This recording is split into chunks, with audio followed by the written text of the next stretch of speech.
Hello everyone, welcome back to the channel. और हम यहाँ पे मैक्रो इकोनॉमिक्स क्लास 12th की बुक को पढ़ रहे हैं। और हमने एक फर्स्ट लेसन है जो कंप्लीट कर लिया है और सेकंड लेसन की भी हमने 3 पार्ट्स ऑलरेडी कंप्लीट कर लिए हैं, जिसका लिंक आपको डिस्क्रिप्शन में मिल जाएगा। और आज हम chapter number 2 basic concepts of macro economics का लास्ट पार्ट कंप्लीट करें। सो 4 sectors of the economy. From the macro point of view, economy is often divided into 4 parts. Students, जो कोई भी इकनॉमी है, चाहे वो इंडियन इकनॉमी है, चाहे वो यूएस इकनॉमी, चाहे किसी भी कंट्री की इकनॉमी है, बेसिकली वो 4 पार्ट्स में डिवाइड होती है: house hold, firms, government and external sector. External sector को आप फॉरेन ट्रेड भी कह सकते हैं। Okay, so first is household sector. It includes consumer of goods and services. Students, house hold sector में सभी लोग इंक्लूड होते हैं जो गुड्स एंड सर्विसेज को कंज्यूम करते हैं, यूज़ करते हैं। हम सभी लोग मार्केट से जाके गुड्स लेके आते हैं, ठीक है। सर्विसेज हम लेते हैं, चाहे वो टीचिंग की सर्विस हो, चाहे बैंक की सर्विस हो। सो हाउस होल्ड सेक्टर के कौन है? कंज्यूमर्स हैं। Household are also the owner of the factor of production. Factors of production क्या होते हैं students? Land, labour, capital and entrepreneur. और ये फैक्टर्स ऑफ प्रोडक्शन कहाँ से आते हैं स्टूडेंट्स? ये भी आपके हाउस होल्ड सेक्टर से आते हैं। Okay,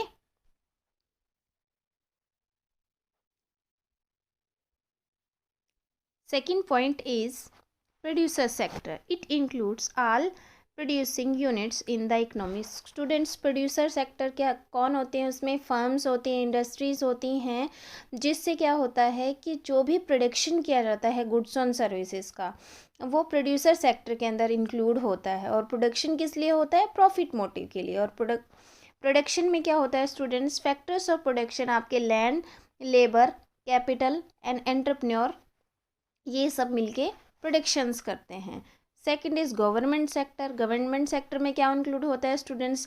government as a welfare agency. Government welfare agency है, मींस कोई भी इकनॉमी की जो गवर्नमेंट है वो वहाँ के लोगों का, हाउस होल्ड का, सबका सोशल वेलफेयर करती है। कोई भी प्राइवेट एंटरप्रेन्योर तो सोशल वेलफेयर नहीं करेगा। Government as a producer, government producer भी है। Government as a welfare agency performs such welfare functions, law and order. तो किसी भी कंट्री में जो लॉ एंड ऑर्डर है, डिफेंस है, वो सब किसके अंडर आता है स्टूडेंट्स? गवर्नमेंट सेक्टर के under. Last is external sector. अभी हमने देखा था कि जो एक्सटर्नल सेक्टर है उसमें रेस्ट ऑफ द वर्ल्ड या आपका फॉरेन ट्रेड आता है, या सभी कंट्रीज़ के साथ जो हमारे कनेक्शंस हैं या हमारा जो एक्सपोर्ट इंपोर्ट है वो इंक्लूड होता है। It includes all such activities which are related to export and import of goods and law and the flow of capital between domestic economy and rest of the world. जो भी capital का flow हो रहा है दूसरी economies में और हमारी इकनॉमी के बीच में, वो एक्सटर्नल सेक्टर का पार्ट है। Point 6, intersectional flow, intersectoral flows. So students, intersectoral flows का क्या मतलब है? जो आपने अभी 4 सेक्टर्स पढ़े हैं, आपने हाउस होल्ड पढ़ा है, प्रोड्यूसर सेक्टर पढ़ा है, गवर्नमेंट सेक्टर पढ़ा है एंड एक्सटर्नल सेक्टर। तो ये चारों जो सेक्टर्स हैं, इनके आपस में जो फ्लोज़ हैं, वो चाहे गुड्स एंड सर्विसेज के लिए हो या फिर मनी फ्लो हो, आपस में इन सेक्टर्स का जो इंटरडिपेंडेंस है वो क्या है, इसमें इस पॉइंट में हम ये पढ़ेंगे। Each sector of the economy depend on other in one way और द अनदर। हर एक जो इकनॉमी का सेक्टर है वो एक दूसरे से इंटरडिपेंडेंस है, एक दूसरे पे डिपेंड करता है। This is called interdependence. इसको इंटरडिपेंडेंस कहते हैं। Point first, the household sector depend on producer sector for supply of goods and services needed for the consumption. House hold sector producer sector पे किस तरह depend है? क्योंकि producer sector से house hold sector को क्या मिलता है स्टूडेंट्स? Goods and services. किस चीज़ के लिए? कंजम्पशन के लिए। The producer sector depends on the household sector for the supply of production of factors of production, और प्रोड्यूसर सेक्टर हाउस होल्ड पे किस तरह डिपेंड करता है, क्योंकि प्रोड्यूसर सेक्टर को हाउस होल्ड सेक्टर से ही फैक्टर्स ऑफ प्रोडक्शन मिलते हैं। और फैक्टर्स ऑफ प्रोडक्शन स्टूडेंट्स क्यों ज़रूरी हैं, production of goods and services के लिए। Third point, the government sector depend on producer and house hold sector. अब गवर्नमेंट सेक्टर भी आपका जो प्रोड्यूसर सेक्टर है, हाउस होल्ड है, उस पर डिपेंड करता है। किस लिए डिपेंड करता है स्टूडेंट्स, जो टैक्स हैं और नॉन टैक्स रेवेन्यू, क्योंकि गवर्नमेंट की रेवेन्यू कहाँ से आती है, हमारे से ही आती है। प्रोड्यूसर्स से वो गुड्स एंड सर्विसेज बनाने के, प्रोड्यूस करने के टैक्स लेते हैं हमसे, वो income tax, service tax, value added tax और बहुत ही तरह के जो हमारे इनडायरेक्ट टैक्सेस हैं या डायरेक्ट टैक्सेस हैं, गवर्नमेंट हमसे लेती हैं। Producer and house hold depend on the government, हम लोग भी गवर्नमेंट पे डिपेंड हैं। किस लिए, क्योंकि एडमिनिस्ट्रेटिव सर्विसेज हैं, लॉ और ऑर्डर है, जैसे हमारी जो रक्षा करते हैं, आर्मी है, पुलिस है, या फिर जो हमारे जुडिशरी सिस्टम है, उसके लिए हम या किसी भी कंट्री के जो पॉपुलेशन है वो government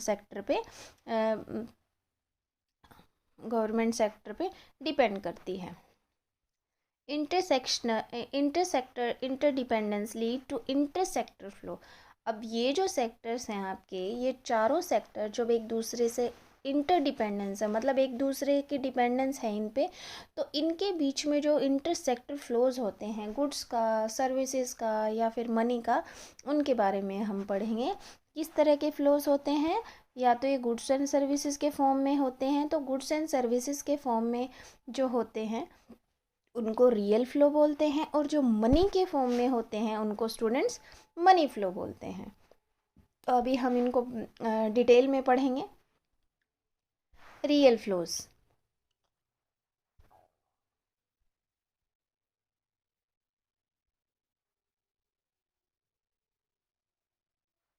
real flows, real flow refers to the flow of goods and services among different sectors of the economy. Real flow क्या है स्टूडेंट्स, जो गुड्स और सर्विसेज का फ्लो होता है डिफरेंट सेक्टर्स में, उसको रियल फ्लो कहा जाता है। Flow of factor services from household to producer sector, क्योंकि आपने अभी अभी पढ़ा है कि प्रोड्यूसर सेक्टर के पास हाउस होल्ड से क्या जाता है, फैक्टर्स ऑफ प्रोडक्शन की सर्विसेज जाती हैं। The producer sector to the household sector are example of real flows. और प्रोड्यूसर सेक्टर से जो हाउस होल्ड सेक्टर से प्रोड्यूसर सेक्टर के पास जो फैक्टर्स ऑफ प्रोडक्शन के लिए जो फ्लो होता है उसको स्टूडेंट्स रियल फ्लो बोलते हैं। Okay, real flow into sector economy. Students अभी हमने 4 सेक्टर्स पढ़े हैं, हाउस होल्ड पढ़ा है, government, producer and rest of the world, और आप उसको एक्सटर्नल सेक्टर भी कह सकते हैं। लेकिन जो मैक्रो इकोनॉमिक 12th लेवल की होती है स्टूडेंट्स, उसमें सिर्फ 2 ही सेक्टर्स को हम डिटेल में पढ़ेंगे, या फिर जो ये आपकी बुक है सिर्फ उसमें हम 2 सेक्टर्स को, हाउस होल्ड सेक्टर को और प्रोड्यूसर सेक्टर के जो भी रिलेटेड टॉपिक्स हैं उन्हीं को हम स्टडी करते हैं। ओके, तो देखिए जो प्रोड्यूसर सेक्टर है वो क्या करता है, प्रोडक्शन करता है गुड्स एंड सर्विसेज का। सो प्रोड्यूसर सेक्टर से ने जो गुड्स एंड सर्विसेज का प्रोडक्शन करेगा वो कौन खरीदेगा, उन गुड्स एंड सर्विसेज को हाउस होल्ड सेक्टर खरीदेगा। लेकिन जो हाउस होल्ड हैं, हम लोग हैं, हम क्या है, फैक्टर्स ऑफ प्रोडक्शन जो भी यूज़ होते हैं उनको हम देते हैं, किनको, प्रोड्यूसर एंड फर्म्स को। तो प्रोड्यूसर ने हाउस होल्ड सेक्टर को गुड्स एंड सर्विसेज दी, और हाउस होल्ड सेक्टर ने प्रोड्यूसर सेक्टर्स को factors of production, land, labour, capital और एंटरप्रेन्योर के रूप में जो हाउस होल्ड है उन्होंने अपनी सर्विसेज प्रोड्यूसर्स को दी। Okay students, what is money flow? Money flow refers to the flow of money across different sectors of the economy. Students अभी हमने रियल फ्लो के बारे में पढ़ा है, तो रियल फ्लो में हमने पढ़ा है जो गुड्स एंड सर्विसेज का फ्लो होता है सेक्टर्स के बीच में। लेकिन मनी फ्लो में क्या होता है स्टूडेंट्स, मनी फ्लो में मनी का एक सेक्टर से दूसरे सेक्टर्स में फ्लो होता है, या फिर आप कह दीजिए लेन देन होता है सिंपल भाषा में। Okay, money flow refers to the flow of money across different sectors of the economy. Flow of factor payment by the producer sector household. अब हाउस होल्ड से हमने अभी अभी पढ़ा है, हाउस होल्ड क्या करता है, फैक्टर की सर्विसेज देता है प्रोड्यूसर्स को। तो फैक्टर की सर्विसेज हम किसे देंगे, हम अपना लेबर किसी को देंगे, हमें वापस में पेमेंट तो मिलेगी। अब फ्लो फैक्टर की पेमेंट कौन करता है, प्रोड्यूसर। किसको करेगा स्टूडेंट्स, हाउस होल्ड सेक्टर को। तो हमने अगर प्रोड्यूसर को फैक्टर्स हमने प्रोवाइड किए हैं, तो फैक्टर की जो पेमेंट है वो प्रोड्यूसर हाउस होल्ड को प्रोवाइड करेगा। Okay, household sector on account of purchase of factor services and flow of money from household to the producer are example of money flow। ये money flow के आपके example। it need to be noted the money flow are just reciprocal of real flow। real flow जो हमने पढ़ा है अभी अभी goods और services का, उसी का जो आप बिल्कुल रिवर्स कर देंगे स्टूडेंट, वो आपका मनी फ्लो हो जाएगा। चलिए देखते हैं ये कैसे होगा। Money flow in a two sector economy. Money flow two sector economy में कैसे होता है स्टूडेंट्स, एक तो आपका हाउस होल्ड सेक्टर है, एक प्रोड्यूसर सेक्टर है। अब देखिए, अब हाउस होल्ड सेक्टर ने जब अपने फैक्टर्स दिए थे, ठीक है, किसको, प्रोड्यूसर को दिए थे, ठीक है। जब हाउस होल्ड ने प्रोड्यूसर को अपने फैक्टर्स दिए थे, ओके, फैक्टर्स दिए थे, तो इन फैक्टर्स के बदले में प्रोड्यूसर क्या करेगा, हाउस होल्ड को फैक्टर की पेमेंट्स करेगा। देखिए यहाँ पे लिखा हुआ है payment for factor services. Producer ने हाउस होल्ड को जो भी फैक्टर्स ऑफ प्रोडक्शन प्रोवाइड किए थे हाउस होल्ड ने प्रोड्यूसर को, उसकी जो पेमेंट है वो प्रोड्यूसर सेक्टर ने हाउस होल्ड को कर दी। अब देखिए स्टूडेंट्स, सेकंड केस में क्या है, अब हाउस होल्ड ने सामान किससे ख़रीदा था, प्रोड्यूसर से सामान ख़रीदा था, प्रोड्यूसर सेक्टर से। तो हमें सामान खरीद करने के बदले में उनको पेमेंट भी करनी पड़ेगी। तो हमने क्या किया स्टूडेंट्स, एक्सपेंडिचर किया किस पे, परचेज ऑफ गुड्स पे। तो हमारे तरफ से जो मनी फ्लो कैसे है, हाउस होल्ड सेक्टर से प्रोड्यूसर सेक्टर के पास मनी फ्लो कैसे हुआ है, जो भी हमने गुड्स के ऊपर पैसा खर्च किया है वो आपका मनी फ्लो होगा हाउस होल्ड से प्रोड्यूसर के पास, और प्रोड्यूसर से हाउस होल्ड के पास पैसे का या मनी का फ्लो कैसे होगा, जो वो पेमेंट करेगा हाउस होल्ड सेक्टर को। Okay, clear. ये हमने इसकी डिटेल है ये पढ़ ली है। Okay students, source money flow from household to producer is a reciprocal of real flow। ये reciprocal है real flows का। goods from the producer to household likewise money from the producer to household, वो money मिल जाती है household को, producer से payment मिलती है उन जो भी उन्होंने factor services दी हैं। is a reciprocal of real flow of factor services from the household to the producer। अभी अभी हमने इसको डिटेल में स्टूडेंट्स पढ़ लिया है। Circular flow of income.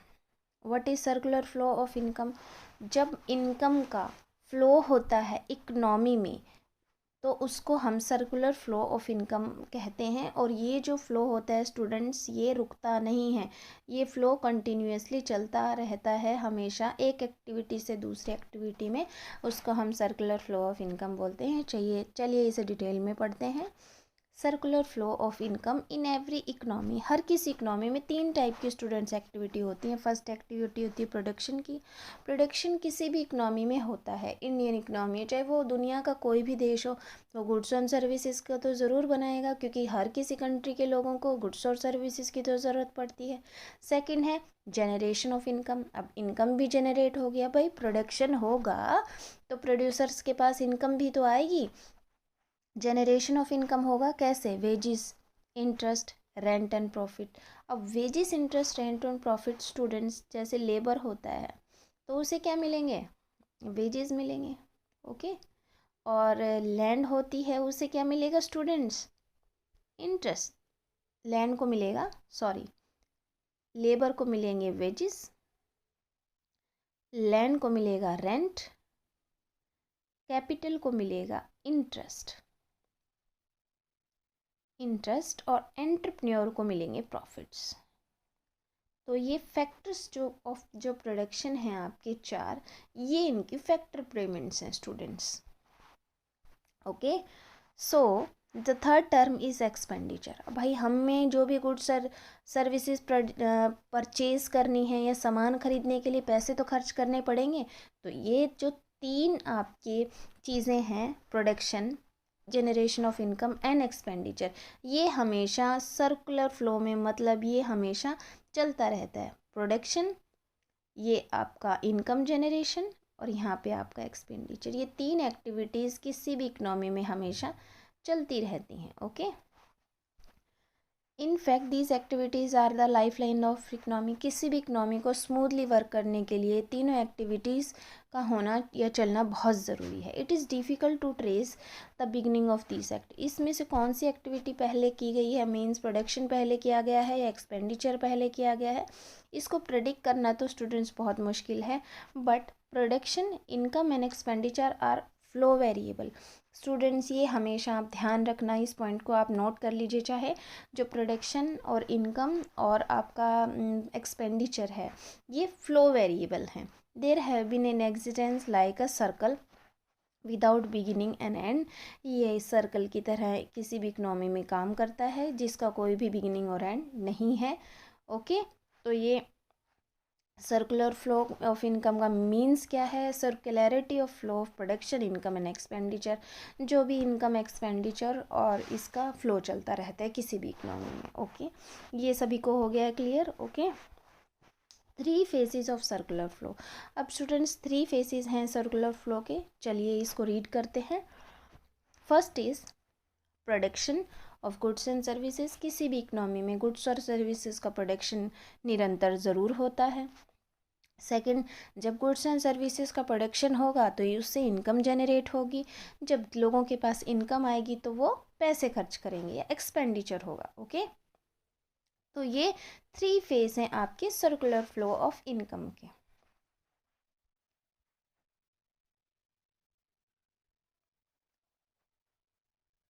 Okay, अब फेसेस ऑफ प्रोडक्शन हम पढ़ेंगे।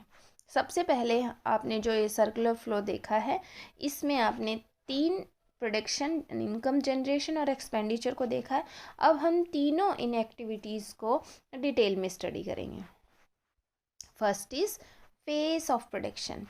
जो फेस ऑफ प्रोडक्शन है आपका refers to value addition, means जो प्रोडक्शन है का जो प्रोसेस है वो कैसे इकोनॉमी में काम करता है। मान लीजिए स्टूडेंट्स, मेरी पेन बनाने की फैक्ट्री है और एक पेन मैंने 6 रुपये में बनाया है। 6 रुपये इस पेन की कॉस्ट है। अब इसकी कॉस्ट 6 रुपये है स्टूडेंट्स, तो मैं 6 रुपये में तो इस पेन को सेल नहीं करूँगी। क्यों? क्योंकि मेरे फिर उसमें प्रॉफिट या जो मेरे को फैक्टर्स ऑफ प्रोडक्शन है उनकी जो पेमेंट है उनको भी तो करना पड़ेगा। तो इसलिए मैंने इसका जो मार्केट प्राइस है इस पेन का मैंने 10 रुपीज़ की रखा। मीन्स मैंने कॉस्ट में कुछ वैल्यू ऐड की है। 4 रुपये की जो मैंने वैल्यू ऐड की है इसको वैल्यू एडिशन कहते हैं, और ये इस पेन का जो फाइनल मार्केट प्राइस है। चलिए वैल्यू एडिशन प्रोसेस को पढ़ते हैं। वेन वर्थ वुड, अब इसमें एक और एग्जांपल दिया गया है। जो वुड है वो 5000 रुपीज़ की है, जिसको चेयर में कन्वर्ट किया है तो उसकी वैल्यू कितनी हो गई? 10,000 rupees. There is a value addition worth 5000। हमने 5000 की लकड़ी ख़रीदी, उसको हमने 10,000 की जो चेयर्स बना दी, तो हमने इसमें वैल्यू एडिशन कितना किया स्टूडेंट? 5000 रुपीज़ का। This is what production mean, यही इसी को प्रोडक्शन कहते हैं। जब आप प्रोडक्शन की प्रोसेस में वैल्यू को ऐड करते हैं या फिर आपने जो कॉस्ट है उसमें वैल्यू ऐड करते हैं तो वो फेज़ ऑफ प्रोडक्शन या फिर प्रोडक्शन प्रोसेस कहलाता है। The producing sector higher purchase factors of production form of household who are the owner of these factors। अभी अभी हमने इस चीज़ को डिटेल में पढ़ा है। जो हाउस होल्ड है वो owners of factors of production है। जो भी फैक्टर्स ऑफ प्रोडक्शन है, लैंड, लेबर, कैपिटल, एंटरप्रेन्योर, ये हाउस होल्ड से प्रोड्यूसर सेक्टर को मिलती हैं। The factor inputs are use along with non factor input. अब जो फैक्टर्स इनपुट हैं उनके साथ हम नॉन फैक्टर इनपुट भी यूज़ करेंगे। मीन्स लैंड, लेबर, कैपिटल, जो एंटरप्रेन्योर है उसके साथ हम, अगर हमें पेन बनाना है, चेयर बनानी है या कोई भी प्रोडक्ट बनाना है, उसके लिए हम रॉ मटेरियल तो चाहिए तभी तो प्रोडक्ट बनेगा। तो वो नॉन फैक्टर इनपुट्स होते हैं जो रॉ मटेरियल होता है। For the production of goods and services, are produced for the satisfaction of human demand. जो भी ये गुड्स और सर्विसेज प्रोड्यूस की जाती हैं, इससे क्या होती है, जो हम अपनी वांट्स को सेटिस्फाई करते हैं। Accordingly there is no end the process of production. इसी तरह क्योंकि ह्यूमन की वांट ही सेटिस्फाई नहीं होती है, वो अनलिमिटेड है, तो जो प्रोडक्शन का जो प्रोसेस है वो भी निरंतर चलता रहता है।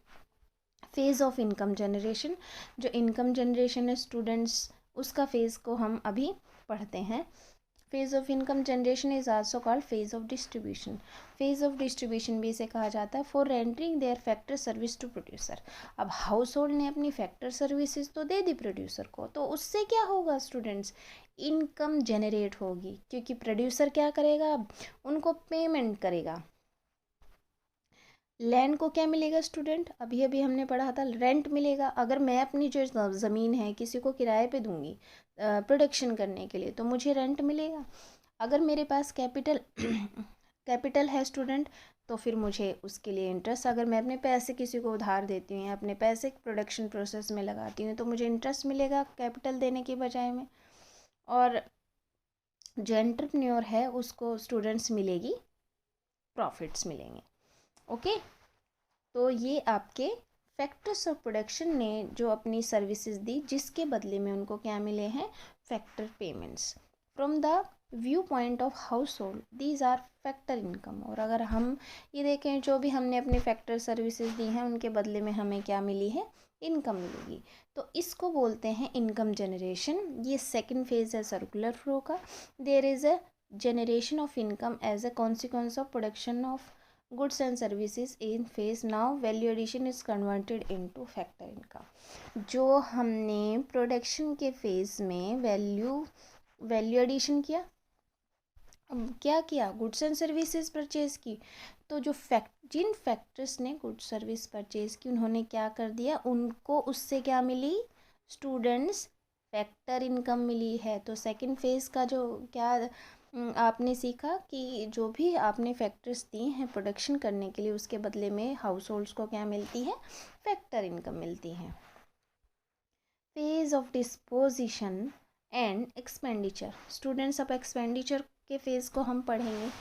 फर्स्ट फेज़ में हमने पढ़ी है प्रोडक्शन, जिसमें वैल्यू ऐड की गई है। सेकंड फेज़ में हमने पढ़ा है इनकम जनरेशन, जिससे फैक्टर्स को इनकम मिली है। और थर्ड फेज़ में मिलेंगे, अब हमारे पास पैसे आ गए, उसको पैसे को खर्च भी तो करेंगे स्टूडेंट्स।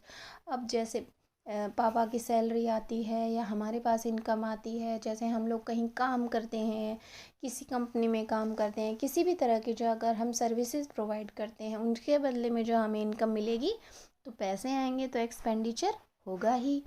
वेयर डज इनकम को, अभी इनकम आएगी तो कहाँ जाएगी, it's spent on dispose of the purchase of final goods and services.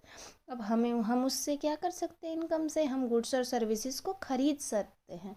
When house hold by the final goods, और जब हाउस होल्ड ने फाइनल गुड्स खरीदी, तो उसको क्या बोलते हैं, हमने जो फर्स्ट पार्ट है इस चैप्टर का, उसी में पढ़ लिया था, जो हाउस होल्ड जो एक्सपेंडिचर करता है उसको कंजम्पशन एक्सपेंडिचर कहते हैं, और जो प्रोड्यूसर एक्सपेंडिचर करता है उसको इन्वेस्टमेंट एक्सपेंडिचर कहते हैं। When producer buy the final goods and services, इसको इन्वेस्टमेंट एक्सपेंडिचर कहते हैं। अभी मैंने आपको बताया।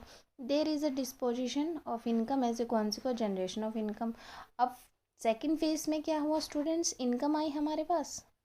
अब ये इनकम आने के बाद क्या करेंगे, हम एक्सपेंडिचर करेंगे, पैसे खर्च भी तो करेंगे, पैसे हैं तो हमारे पास। The story does not stop hair.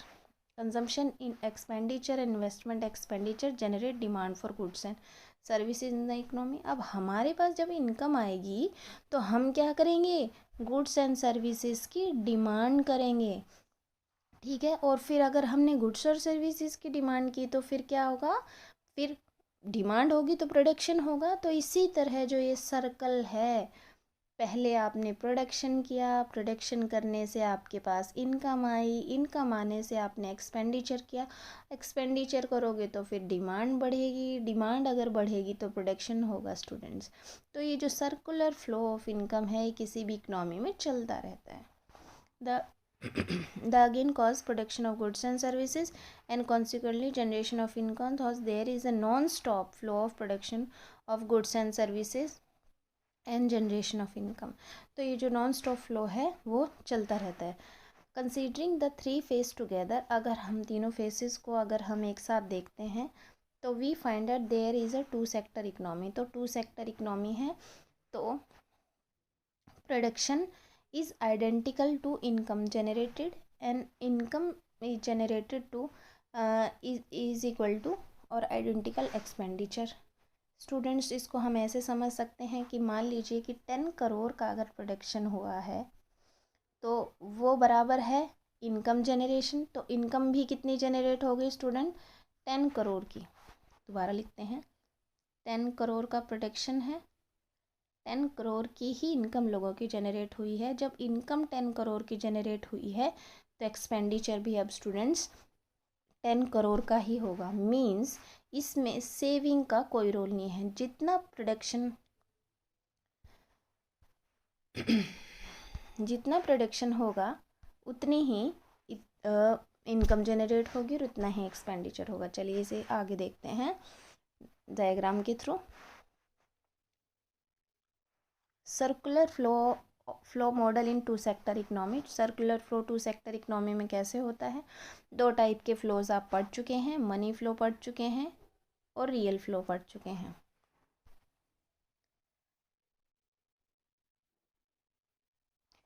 Circular flow model in two sector economy, producer sector, household sector. Students, जो प्रोड्यूसर ने है क्या किया? Sale of goods and services की हाउस होल्ड सेक्टर को। तो उसने जो गुड्स एंड सर्विसेज सेल की उसके बारे में, उसके बाद क्या करेगा हाउस होल्ड सेक्टर? ठीक है, तो फिर वो क्या करेगा? सेल क्या करेगा? अपनी फैक्टर सर्विसेज प्रोड्यूसर सेक्टर को देगा। और क्या क्या करेगा? एक्सपेंडिचर भी करेगा गुड्स एंड सर्विसेज। उसको दोबारा देख लेते हैं। प्रोड्यूसर ने सेल की गुड्स एंड सर्विसेज को, हाउस होल्ड को, फिर जो उसने goods and services house hold ने प्रोड्यूसर सेक्टर से ली, उसके बदले में उसने एक्सपेंडिचर कर दिया। मींस पैसे खर्च किए तभी तो गुड्स एंड सर्विसेज खरीदी। फिर producer sector, household sector से प्रोड्यूसर सेक्टर पे के पास क्या आ गया स्टूडेंट? फैक्टर्स गए। और फिर उन फैक्टर्स के बदले में प्रोड्यूसर सेक्टर ने क्या किया? पेमेंट कर दी हाउस होल्ड को। तो ये जो रियल फ्लो और मनी फ्लो का जो सर्कुलर फ्लो आपके इस डायग्राम में बहुत अच्छे से आप समझ सकते हैं। और इसका जो अजम्पशंस है वो हम आगे देखते हैं। Assumptions of the model, first is there is only two sector the economy. First हमने पढ़ लिया था कि इस इकनॉमी में सिर्फ हाउस होल्ड और प्रोड्यूसर दो ही सेक्टर्स हैं। Second point, the house hold spend their entire income. Production से जो इनकम जनरेट होगी और द एक्सपेंडिचर भी उतना ही होगा। सेविंग का कोई रोल नहीं है इस मॉडल में, या आप कह लीजिए कि सेविंग नहीं होगी, यही इस मॉडल की असम्पशन है। Okay, the domestic economy is a closed economy.